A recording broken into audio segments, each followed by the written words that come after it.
Guys, तो कैसे हैं आप सब लोग। आई होप सब लोग बहुत अच्छे होंगे। मैं तुम्हारा भाई अर्शुत चोपड़ा एंड मैं आज आपके साथ एक न्यू वीडियो लेकर आया हूं जिसके अंदर मैं कुछ इंपॉर्टेंट पॉइंट्स के बारे में डिस्कस करूंगा जिनको आपने दिमाग में रखते हुए किसी कोचिंग को चूज करना है। तो देखो, मैं आपको एक छोटी चीज़ ये बोलूंगा कि देखो, एक सीएमए इंटरमीडिएट में और एक स्टूडेंट की लाइफ में कोचिंग का बहुत बड़ा हाथ होता है। देखो, अगर आप कितना भी अच्छा कुछ भी कर लो, आपने मन में कैसा भी सोच रखा हो कि मैं सीएमए बनूंगा, कुछ भी बनूंगा, बट कोचिंग अच्छी नहीं होगी, आपको अच्छे समझ नहीं आएगा, या फिर आप कुछ गलतियों की वजह से उस कोचिंग को ज्वाइन कर लोगे और फिर उसमें आपको कुछ जब समझ ही नहीं आएगा तो आप क्या ही कर लोगे। इस दिमाग में जो सीएमए बनने का ड्रीम है वो कभी पूरा नहीं हो पाएगा। सो बस मैं आपको यही बोलना चाहूंगा, वीडियो बिल्कुल भी स्किप मत करना, जिससे आपके दिमाग से कोई भी ऐसा पॉइंट गलती ना कर बैठो जिसकी वजह से आप एक गलत कोचिंग में चले जाओ और आपका सीएमए इंटरमीडिएट में आपको बहुत स्ट्रगल करना पड़े। तो बस मैं ये नहीं चाहता हूँ, तो दैट्स वाई आप वीडियो बिल्कुल एंड तक देखना, जिससे आप एक अच्छी कोचिंग में जाएं और सीएमए इंटरमीडिएट को पहले अटेम्प्ट में क्लियर करें। तो चलिए स्टार्ट करते हैं। बट उससे पहले अभी तक आपने मेरे चैनल को सब्सक्राइब नहीं किया तो जल्दी से बेल आइकन को प्रेस कर दें, चैनल को सब्सक्राइब कर दें। एंड सेकंड, अभी तक आपने मेरे टेलीग्राम ग्रुप को भी ज्वाइन नहीं किया तो मैंने उसका लिंक भी डिस्क्रिप्शन में दे रखा है, जल्दी से आप उसे भी ज्वाइन कर लें, बिकॉज उसके अंदर मैं आपके छोटे मोटे doubts end to end clear कर देता हूँ। तो चलिए कंटिन्यू करते हैं। तो बात करता हूँ सबसे पहले पॉइंट की, तो वो है फुल सेटिस्फेक्शन। अब इसका मतलब क्या है कि देखो, मैं आपको बता दूं कि आप जिस स्टेज में अभी हो राइट नाउ, हमारे बहुत सारे फ्रेंड्स होते हैं और कुछ चक्करबाजी भी होती है गर्लफ्रेंड बॉयफ्रेंड वाला, तुम समझते हो इस बात को। तो मैं तुम्हें यहाँ एक सिंपल सी चीज़ बता रहा हूँ कि तुम उस कोचिंग में जाना जहाँ पर तुम्हें फुल सेटिस्फेक्शन हो, बिकॉज तुम अपने दोस्तों के कहने पर या किसी ने बड़े ने रिकमेंड कर दिया है, किसी पर्सन ने रिकमेंड कर दिया तुम्हें कि देख भाई उस टीचर का लेना, तो उससे ऐसा नहीं है कि उसे समझ आ गया तो तुम्हें भी समझ आ जाएगा। सो सबसे पहला पॉइंट यही है जो कि पूरे सीएमए इंटरव्यू में तुम्हारी सबसे ज़्यादा हेल्प करेगा, वो है फुल सेटिस्फेक्शन। उस टीचर को चूज़ करना, उस कोचिंग इंस्टीट्यूट को चूज़ करना जिससे तुम्हें महसूस हो कि हाँ यार, यही मुझे निकाल पाएगा, ये टीचर बिल्कुल मेरे लिए सेटिस्फेक्शन दे रहा है, मुझे बहुत मज़ा आ रहा है इसे पढ़ने में। सो सबसे पहली चीज़, तुम अपने फ्रेंड्स की, अपने सीनियर्स की या किसी भी पर्सन के रिकमेंडेशन को दिमाग से हटा के रखोगे। और दूसरी चीज़, तुम ऐसा नहीं हो कि जहाँ तुम्हारा फ्रेंड जा रहा है, अरे यार मज़े आते हैं उसके साथ पढ़ने में, चल मैं भी चले जाता हूँ। भाई नहीं, वो सब चीज़ें ठीक होती हैं, 12th तक ठीक थी, बट अब राइट नाउ आप सीएमए इंटरमीडिएट में है तो वो मजाक नहीं है। देखो, कोचिंग एक बहुत बड़ा इंपॉर्टेंट रोल प्ले करता है हमारी लाइफ के अंदर, तो आपको ये गलती बिल्कुल भी नहीं करनी। आपने अपने अकॉर्डिंग देखना है कि कौन सा ऐसा टीचर है जो कि आपको फुल सेटिस्फेक्शन दे पा रहा है। अगर कोई अंदर से आवाज़ आ रही है कि हाँ यार ये टीचर एक नंबर है, इसका मुझे पढ़ा है वो एकदम भेजे में आ जाता है, तो उसी टीचर का लेना है। अदरवाइज किसी के बोलने पर, किसी के कहने पर या फोर्सफुली कहीं नहीं जाना। तो इस चीज़ का ध्यान रखना। सो अब बात करता हूँ सेकंड पॉइंट की। तो वो देखो, ये है कि आप लोगों ने डिसाइड करा होगा कि कौन सी कोचिंग्स लेने वाले हैं। आप बेसिकली लाइव लेंगे, रिकॉर्डेड लेंगे, या फिर घर बैठे बैठे वो पेन ड्राइव मोड वाली लेंगे। आपने जो भी डिसाइड कर रखा है आप मुझे कमेंट करना, ठीक है, मैं भी जान पाऊंगा कि आपने क्या डिसाइड किया है। सो बेसिकली 3 तरीके के बच्चे होंगे, एक वो जो कि लाइव में जाना पसंद करेंगे, एक वो जो कि घर बैठे बैठे रिकॉर्डेड लेक्चर्स लेना पसंद करेंगे, और एक वो जो कि ऑफलाइन ट्यूशन में जाके पसंद करेंगे पढ़ना। तो देखो, तीनों के बारे में मैं यहाँ पे एक पॉइंट बता दे रहा हूँ। तो सबसे पहले बात करता हूँ ऑफलाइन कोचिंग वालों की, जिन्होंने ऐसा सोचा है कि हम ऑफलाइन जाके पढ़ेंगे या फिर कहीं और सिटी में जाकर पढ़ेंगे। तो मैं यहाँ पर उनको एक सिंपल सी चीज़ क्लियर कर दूँ कि देखो भाई, तुम कहीं और जाना अच्छी बात है, बट सबसे पहली चीज़ है तुम्हें यहाँ ध्यान ये रखनी है कि वहाँ पर जाने का जो बीच में रास्ता है ना, ऐसा ना हो कि वहाँ पे 1-2 घंटे तुम्हें पहुँचने में ही लग रहे हैं कोचिंग में। बिकॉज तुम खुद समझो, जाने में तुम्हें 2 घंटे लगेंगे, फिर वहाँ तुम 2-3 घंटे पढ़ोगे तो 5 घंटे ये हो गए, ऐसे आने में भी तो तुम्हें 1-2 घंटे लग जाएंगे। तो एज अ टोटल मैं बात करूँ 7-8 घंटे तुम्हें लग जाएंगे। अब जब पढ़ के आओगे, थोड़ा ट्रैवल करोगे, थक भी जाओगे। जब घर में आओगे ना तो स्टिफनेस सी होगी, थोड़ा रेस्ट भी मांगेगा बॉडी, तो 1-2 घंटे रेस्ट करोगे, खाओगे पियोगे, तो तुम्हारे 10-12 घंटे तो ऐसे ही निकल गए, सिर्फ वो मात्र 3 घंटे की पढ़ाई के लिए, वो 3 घंटे की कोचिंग के लिए। सो तुम ध्यान रखना, जहाँ पर भी जाओ वहाँ पर टाइम डिस्टेंस बहुत कम होना चाहिए। 10 से 15 मिनट के अंदर तुम कोचिंग के अंदर पहुँच जाओ और वहाँ से 10-15 मिनट में तुम लौट भी जाओ, ऐसा टाइम होना चाहिए। और दूसरी चीज़, तुम जिस भी ऑफलाइन कोचिंग में जाकर पसंद कर रहे हो पढ़ना, वहाँ तुमने उस टीचर को देखना है कि क्या वो ऐसा टीचर तो नहीं है जो कि 11-12 बीकॉम वगैरह को ज़्यादा पढ़ाता है, सीएमए इंटरमीडिएट में उसने बोल रखा है कि हाँ करा देता हूँ मजाक मजाक में। तो ऐसा बिल्कुल भी नहीं। तुम पूरा एनालाइजेशन करोगे, अपने एरिया में सारे जो भी उनके स्टूडेंट्स हैं उनसे बातचीत करोगे, या तुम जिनको भी जानते हो जो कि कभी ना कभी वहाँ पढ़े हैं, तो देखो पता चल जाता है, एक टीचर के बारे में पता चल जाता है उसके स्टूडेंट से या फिर उसके आसपास वाले लोगों से। तो तुम वहाँ पे पूछोगे, पूरी जानकारी लोगे, अदरवाइज ऐसे नहीं जाओगे। मतलब ऐसे कि हाँ यार ऑफलाइन है, इससे अच्छा क्या हो सकता है, मेरे को तो ऑनलाइन वगैरह समझ नहीं आता, मैं तो यहाँ जाऊँगा, तो ऐसे नहीं करना। पूरा प्रॉपर एनालाइजेशन करना है, पूरा चेक करना है कि क्या ये तुम्हारे लिए बेटर है या नहीं। अगर अंदर से आवाज़ आती है और ऐसा तुम्हें महसूस होता है कि हाँ यार ये टीचर एक नंबर है, तभी जाना है। अदरवाइज ये जो मैंने गलतियाँ बताई ये तुम्हें गलतियाँ बिल्कुल भी नहीं करनी है। अब देखो मैं बताऊँ, जो इधर से मतलब किसी और सिटी में जाना पसंद कर रहे हैं तो मैं उनको ये बता दूँ कि देखो, अगर तुम्हारा उस सिटी के अंदर कोई रिलेशन में है, मामा मामी या फिर कोई भी रिलेशन में तुम्हारे हैं, सो तुम्हारे लिए बेटर हो सकता है। बट जिनका उस सिटी के अंदर कोई रिलेशन में नहीं है और वो ऐसा सोच रहे हैं कि रूम पीजी ले लूँगा और वहाँ पर अपना खाऊंगा पीऊँगा और वहाँ पर क्लासेस करूँगा, तो मैं आपको बता दूं कि भाई बहुत प्रॉब्लम फेस करनी होगी। जितना बोलना आसान है ना, उतना करना भी डिफिकल्ट है। बिकॉज जब तुम वहाँ अकेले रहोगे ना, तो पहली चीज़, घर में जो हमें इतनी सारी फैसिलिटीज़ है ना कि सुबह 12 बजे उठे, मम्मी को बोला मम्मी ज़रा खाना बना देना, मम्मी ने तुरंत 5 मिनट में ला के रख दिया। बट वहाँ पर ऐसा नहीं होगा। वहाँ पर तुम्हें अपने अकॉर्डिंग नहीं चला पाओगे, वहाँ पर तुम्हें उनके अकॉर्डिंग चलना होगा। सो तुम इस चीज़ का ध्यान रखना। और दूसरा, बाहर बहुत ज़्यादा खर्चा भी होगा तुम्हारा। सो अगर तुम इन सब चीज़ों को झेल सकते हो, खुद काम कर सकते हो, खर्चा झेल सकते हो, और देखो मैं तुम्हें ये भी बता दूं कि बाहर तुम जाने की सोच भी रहे हो तो तुम्हें सारा काम खुद करना पड़ेगा। या फिर तुम अगर घर में भी आते हो अपना कपड़े वपड़े धुलवाने या कुछ भी करने, तो देखो भाई उसमें टाइम जाएगा। अगर घर पे भी आते हो तो ट्रैवल में 2-3 घंटे तुम्हारे जाएंगे। किसी भी सिटी में जाओगे ना तो 1-2 घंटे तो मिनिमम टू मिनिमम है। या फिर तुम अगर खुद भी काम करते हो घर में, तो भी भाई तुम्हारा बहुत टाइम वेस्ट होगा। तो ज़्यादा बेटर यही है कि अपनी जहाँ पे भी जिस भी सिटी में हैं आप, वहीं पर ही आप अपना रिकॉर्डेड लेक्चर या लाइव जो भी आपने डिसाइड किया वहाँ पर वो कर लें आप। अब बात करूँ जो रिकॉर्डेड ले रहे हैं और जो लाइव ले रहे हैं, उनको सबसे ज़्यादा ध्यान रखना है कि जो भी आप टीचर का ले रहे हैं वो उस टीचर के साथ आपकी बॉन्डिंग उतनी क्रिएट हो पा रही है या नहीं।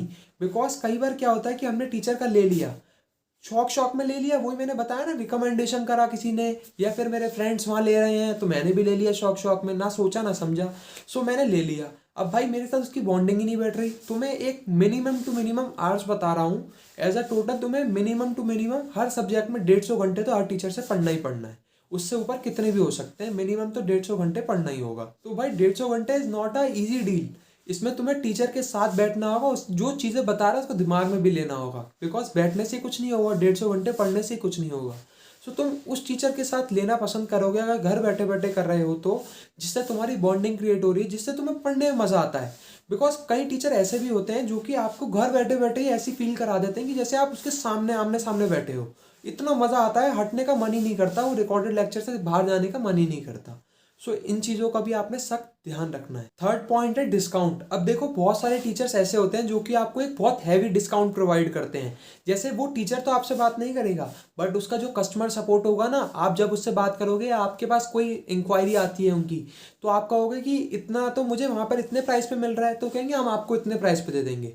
तो वो आपको ह्यूज डिस्काउंट का एक ऑफर देंगे जो आपके मन में एक लालच पैदा करेगा कि यार इतने कम पैसों में मेरा घर बैठे बैठे हो जाएगा, या इतने कम पैसों में मेरी ऑफलाइन क्लास हो रही है, तो चला जाता हूँ। तो आप वहाँ पर किससे चोट खाते हो? पैसे से। आप पैसे के लालच में आ जाते हो, अरे यार इतना डिस्काउंट मिल रहा है, इतने कम पैसों में मैं पढ़ लूँगा।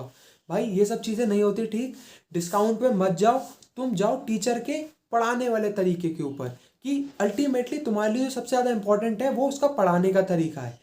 तो तुम्हें बिल्कुल भी डिस्काउंट पे भरोसा नहीं रखना। बिकॉज ऐसे बहुत सारे लोग तुम्हें दिखेंगे जो कि यहाँ पर तुम्हें बहुत सारा एक बिग अमाउंट का तुम्हें डिस्काउंट प्रोवाइड करेंगे, और वो तुम्हारे मन में लालच क्रिएट करेंगे कि यार यहाँ से ले लेता हूँ, इतना ज़्यादा डिस्काउंट मिल रहा है, वो वहाँ तो इतना महंगी क्लासेस मिल रही हैं। तो कभी भी अमाउंट पे मत जाओ। सब लोगों का एक रीजनेबल अमाउंट ही होता है, बट तुम जाओ किसके ऊपर? टीचर के पढ़ाने के तरीके के ऊपर। बिकॉज लॉन्ग टर्म में वही तुम्हारे हेल्प आने वाली है चीज़ें। तो बिल्कुल भी डिस्काउंट वगैरह से, या फिर बहुत सारे लोग ऐसे होते हैं जो तुमसे, जैसे तुम परचेज नहीं कर रहे बट तुम्हें एकदम से ऐसा ऑफर दे दिया उसने कि तुम्हें आपको भैया 25% ऑफ। जैसे 9,000 का कोई कोर्स था, बाई चांस मैं एक ऐसी फिगर ले ली, 9,000 का कोर्स था, आपको एक इमीडिएट उसने लालच दे दिया जिससे आप आज ही ज्वाइन कर लें और आपका दिमाग वहीं फिर जाए। तो उसने आपको कहा 9,000 की चीज़ आपको 4,000 रुपये में पड़ जाएगी। तो आपका दिमाग जाएगा, भाई एक दिन में इसने 5,000 रुपये कम कर दिए, यार क्या पता कल करे ना करे, आज ही ले लेता हूँ। तो हम बस सोचते समझते नहीं है, ये नहीं देखते कि टीचर का हमें पढ़ाया वो समझ आ रहा है या नहीं। हम बस यहाँ सोचते हैं और यार इतना कम पैसा है, चले जाता हूँ। तो ये गलती बिल्कुल नहीं करनी। अब बात करता हूँ नेक्स्ट पॉइंट की, तो वो है डाउट सॉल्विंग। अब देखो ये डाउट सॉल्विंग, मैं तुम्हें कुछ चीज़ बता रहा हूँ जो कि तुमने ध्यान रखना है किसी भी टीचर को चूज़ करते हुए। बिकॉज ये चीज़ मैं आज खुद भी रिग्रेट करता हूँ, और ये चीज़ मैंने खुद भी अपने टाइम पर ध्यान रखते हुए ही ली थी क्लासेस। तो देखो मैं आपको बताता हूँ, जिस भी टीचर का चूज़ करो तो आपको सबसे पहले चेक करना है उनका डाउट सॉल्विंग, कि मतलब वो किस चीज़ पे डाउट सॉल्व करते हैं। तो देखो कुछ टीचर्स तो ऐसे होते हैं जो कि कॉल पर करते हैं, तो वो तो सबसे बेस्ट तरीका है। या कुछ टीचर ऐसे भी होते हैं जो कि व्हाट्सएप पर करते हैं या टेलीग्राम पर करते हैं, तो वो भी तरीका कहीं ना कहीं सही है, आपको रिप्लाई आ जाता है। अब देखो कुछ ऐसे टीचर्स होते हैं जो कि एक क्या करते हैं, ग्रुप बना देते हैं, उस ग्रुप में आपको क्वेश्चंस पुट अप करने होते हैं। तो देखो मैं तो वो बंदा हूँ जो कि ग्रुप में पूछना नहीं पसंद करता, बिकॉज ग्रुप में भाई बहुत सारे बच्चे होंगे, वहाँ टीचर बाद में रिप्लाई करेगा, बच्चे पहले रिप्लाई करेंगे, और बच्चे सर तो नहीं है ना, बच्चे हमारे टीचर तो नहीं है ना, पता नहीं उसने क्या समझा क्या नहीं समझा, वो कुछ ऐसा आंसर दे दे जिससे आप और कन्फ्यूजन में फंस जाएं। तो आपने सबसे पहले डाउट सेशन में ध्यान रखना है कि टीचर आपको पर्सनली आपके डाउट सॉल्व करे। ऐसा ना हो कि उन टीचर ने ग्रुप बना दिया और उस ग्रुप में ही बच्चे आपस में लगे हुए हैं और टीचर का तो बाद में रिप्लाई आ रहा है। तो इस चीज़ से आप खुद प्रॉब्लम में फंसोगे, आप खुद ज़्यादा कंफ्यूज हो जाओगे, बल्कि आपको एक बेस्ट सॉल्यूशन उस टाइम पर नहीं मिल पाएगा। तो चेक करना उनका डाउट सपोर्ट आपको पर्सनली हो रहा है या नहीं। अब देखो जो ऑफलाइन जा रहे हैं उनके लिए तो बेस्ट है, वो तो सामने सामने पूछ सकते हैं, बट जो घर बैठे बैठे रिकॉर्डेड ले रहे हैं, लाइव क्लासेस ले रहे हैं, तो उनके लिए सबसे ज़्यादा इंपॉर्टेंट ये हो जाता है डाउट सॉल्विंग। बिकॉज टीचर आपके साथ ऑल टाइम अवेलेबल नहीं रह सकता, तो वहाँ पर सबसे ज़्यादा आपके लिए ज़रूरी है टीचर के डाउट सॉल्व, कि आपके जो भी दिमाग में डाउट्स उठ रहे हैं वो टीचर आपके एंड टू एंड सॉल्व करे। ठीक है, तो इस चीज़ का ध्यान रखना है कि कोई भी ग्रुप ना हो। अब बात करता हूँ नेक्स्ट पॉइंट की, तो देखो वो ये है कि तुम बिल्कुल भी कॉम्बोज के लालच में मत जाना। बिकॉज कई बार क्या होता है कि देखो आप यहाँ कॉम्बोज में भी दो पॉइंट हैं। अगर देखो आपको कॉम्बोज में क्या होता है कि वो जैसे 2 टीचर का कॉम्बो होता है या फिर 4 टीचर का कॉम्बो होता है, तो उस कॉम्बो में अगर आप जो चाहते हो टीचर्स, अगर वो सारे टीचर उस कॉम्बो में हैं तो कॉम्बो लेना बनता है, क्योंकि सारे टीचर्स मैं उनका ही लेना चाहता था और मैं उन्हीं का ही ले रहा हूँ कॉम्बो के थ्रू। तो देखो कॉम्बो में होता क्या है, अक्सर थोड़ा हमें डिस्काउंट देखने को मिलता है, बट इसका एक नेगेटिव पॉइंट भी है, वो ये कि हम अक्सर कॉम्बोज में एक वो डिस्काउंट देख के हम उन टीचर्स का भी ले लेते हैं जिनसे हम पढ़ना नहीं चाहते। जैसे फॉर एग्जांपल 4 टीचर्स हैं A B C D। अब इसमें ABCD में से A B तो इनसे मैं पढ़ना चाहता हूँ, बट ABCD चारों का कॉम्बो में है और मुझे प्राइस बहुत कम मिल रहा है। अगर मैं इंडिविजुअली लूंगा तो मुझे प्राइस ज़्यादा पड़ेगा और अगर कॉम्बो में ले रहा हूँ तो कम पड़ेगा। बट यहाँ पर बच्चे यही गलती करते हैं कि वो प्राइस के लालच में आके वो कॉम्बो देख के वो चारों का ले लेते हैं, जबकि CD से मुझे नहीं पढ़ना। तो तुम इस चीज़ का ध्यान रखना, जिनसे भी तुम्हें पढ़ना हो, भले तुम्हें इंडिविजुअल में थोड़े ज़्यादा पैसे देने पड़े, बट पढ़ोगे तुम उस टीचर से जिससे तुम्हें फुल सेटिस्फेक्शन है। तो कॉम्बोज के चक्कर में मत जाना। अगर कॉम्बो में सारे टीचर्स अपने मनपसंद के मिल रहे हैं तो ले लेना। अदरवाइज जो मैंने अभी एग्जांपल दिया ऐसा कुछ सीन है तो भाई इंडिविजुअली जाओ, थोड़ा ज़्यादा पैसा लग जाएगा बट अपने मनपसंद की तो काम हो जाएगा ना, वही अल्टीमेटली हमारा लॉन्ग टर्म में बेनिफिट देने वाला है। तो इस चीज़ का भी ध्यान रखना। अब बात करता हूँ नेक्स्ट पॉइंट की, तो देखो तुम जिस भी कोचिंग का लेने का सोच रहे हो तो वहाँ पर सबसे पहली चीज़ ये देख लेना कि वो जिनका भी तुम कर रहे हो प्योरली आपको CMA वाले ही है ना। ऐसा ना हो कि वो CA को भी पढ़ा रहे हो, CS को भी पढ़ा रहे हो और उन्हीं के ही आप ले रहे हो। बिकॉज बहुत सारे बच्चे ऐसे होते हैं जो कि पढ़ CMA में रहे हैं बट वो चूज किसका कर रहे हैं, CA का कोर्स ले रहे हैं। सो वहाँ पर हो सकता है कहीं कहीं चीज़ें मैच कर रही हो, बट ज़्यादा बेटर यही है कि आप CMA में हो तो CMA के अकॉर्डिंग पढ़ो। तो आपने ये भी ध्यान रखना है जिन भी टीचर से आप लो तो वो CMA स्पेसिफिकली हो, ऐसा ना हो कि ये CA को पढ़ाते हो और आपके वो मनपसंद टीचर हो तो आप उनके पास चले जाओ ऐसे। तो ये भी गलती तुम्हें नहीं करनी। अब बात करता हूँ लास्ट सबसे बेहतरीन पॉइंट की, तो वो ये है कि देखो भाई अब तुम्हें किसी टीचर के बारे में, जैसे सपोज मैंने X टीचर को चूज कर लिया, अब मुझे जानना है कि ये तो मेरे अकॉर्डिंग ठीक है बट मुझे और जानना है कि इनका पास्ट एक्सपीरियंस कैसा है, ये बच्चे इनको कैसा समझते हैं या फिर बच्चे इनको कैसा मानते हैं। तो सबसे बेस्ट तरीका ये है कि आजकल हर टीचर का एक अपना यूट्यूब चैनल है, या कहीं ना कहीं डेमो होंगे या कहीं ना कहीं उन्होंने कुछ पढ़ा रखा होगा। ठीक है, यूट्यूब पर देख लेना आप। तो यूट्यूब पर जाकर आपने सिर्फ चुपचाप उनके कमेंट्स पढ़ने हैं। देखो कमेंट्स में बच्चे सब बता देते हैं, अपना सब एक्सप्रेस कर देते हैं। अगर कुछ अच्छा होता है तो वो स्पेसिफिकली वहाँ पता चल जाता है उसके एक्सप्रेशन से, बच्चा जो लिखता है वहाँ पे कमेंट, और अगर कुछ बुरा होता है तो भी वो लिखता है। तो आपने सारे कमेंट्स पढ़ने आराम से सुकून से। उन कमेंट से आपको इतना आइडिया हो जाएगा कि जैसा आप सोच रहे हैं वाकई में वैसा है या नहीं। बिकॉज ऐसा भी ना हो ना कि वो आपके अकॉर्डिंग तो बेटर हो बट उनको इतना एक्सपीरियंस ही ना हो या फिर वो इतना अच्छा पढ़ाते भी ना हो बट आपको कहीं ना कहीं हद तक समझ आ रहा हो, तो वो भी चीज़ गलत हो जाएगी। तो आपको भी सेटिस्फेक्शन मिलना चाहिए, थोड़ा सा आप उनके बारे में जानो, वो देखो कि उनका बच्चों के साथ रिलेशन कैसा है, और वो कमेंट्स में आपको इजीली पता चल जाएगा। कि कमेंट जब आप पढ़ोगे ना तो इजीली बच्चे एक्सप्रेस कर देते हैं भाई। अगर मन में अच्छा होता तो अच्छा ही लिखते हैं, मन में बुरा होता तो बुरा ही लिखते हैं। बिकॉज कमेंट लिखना बच्चों के हाथ में, ना कि टीचर के हाथ में। तो तुम इस पॉइंट का भी इस्तेमाल करके एनालाइज कर सकते हो कि सब चीज़ें बेटर हैं या नहीं। तो आई होप तुम्हें सारे पॉइंट्स क्लियर हुए होंगे। तो तुम जिस भी कोचिंग का भी तुमने डिसाइड किया तो मुझे कमेंट करके बताना कि तुमने किस कोचिंग का डिसाइड किया, और अगर नहीं डिसाइड किया तो इन सारे पॉइंट्स को दिमाग में रखते हुए ही आपने किसी कोचिंग को चूज़ करना है।